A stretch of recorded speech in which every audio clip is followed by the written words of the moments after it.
kemajuan untuk siapa? Coba tanya ke mama-mama di Papua yang sekarang kesulitan cari air bersih untuk mandiin anaknya. Aktris sekaligus aktivis lingkungan, Cinta Laura beri kritik pedas soal tambang nikel di Raja Ampat, Papua Barat Daya. Dalam sebuah video emosional berdurasi 4 menit yang ia unggah ke akun pribadinya @klaurakil. Dalam pesannya, Cinta Laura memberikan kritikan pedas mengenai tambang nikel dengan menegaskan bahwa Raja Ampat bukan sekadar destinasi wisata, melainkan salah satu surga terakhir dunia yang merupakan anugerah Tuhan untuk Indonesia.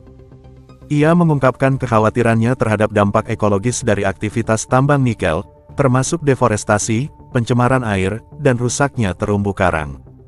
Raja Ampat adalah salah satu surga terakhir dunia, tapi saat ini di salah satu kawasan laut paling rapuh di dunia, perusahaan-perusahaan tambang merobek hutan, mencemar air, dan mencekik terumbu karang.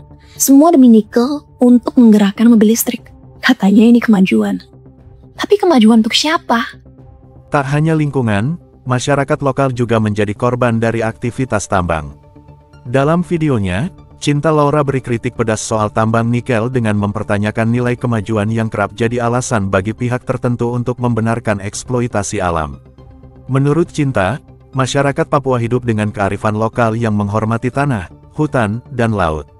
Namun, kini mereka dapat paksaan untuk melepaskan hubungan sakral itu demi kepentingan segelintir pihak yang serakah.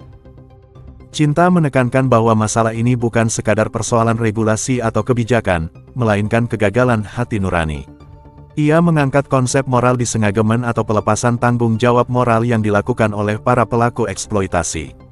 Ia juga menyesalkan berbagai justifikasi yang kerap digunakan, seperti mengklaim kerusakan hanya terjadi di sebagian kecil wilayah atau bahwa negara lain juga melakukan hal yang sama. Menurutnya, pembenaran semacam itu sangat berbahaya karena dapat menormalisasi kehancuran lingkungan. Tapi, salah satu hal yang ingin aku bahas adalah moral disengagement. Kita membenarkan yang nggak bisa dibenarkan. Ini demi pembangunan nasional. Cuma pulau kecil, yang lain kan masih ada. Negara lain juga lebih parah kok, masa kita nggak boleh untung? Dan dari sana, keserakahan tumbuh pelan-pelan, sembunyi di balik rapat-rapat ber-AC, dibungkus jargon patriotisme. Apa yang awalnya cuma kompromi kecil soal etika lama-lama jadi hal biasa. Sampai akhirnya seluruh ekosistem dan budaya pun dikorbanin tanpa rasa malu. Ini bukan sekedar kegagalan kebijakan. It's a failure of conscience. Kegagalan hati nurani. Ia mengajak publik untuk bersuara dan tidak tinggal diam melihat kehancuran yang terjadi. Menurutnya, diam sama saja dengan membiarkan generasi mendatang mewarisi bumi yang rusak. Raja Ampat bukan sekedar pulau. Ini peringatan. Kalau kita diem aja, apalagi yang kelompok serakah ini bakal rebut air kalian, tanah kalian, masa depan anak-anak kalian, kita masih punya pilihan. Bersuara sekarang, apa jelasin suatu hari nanti. Kenapa kita diem aja? Tak lama setelah video itu viral, pemerintah akhirnya mencabut 4 izin usaha pertambangan IUP di wilayah Raja Ampat.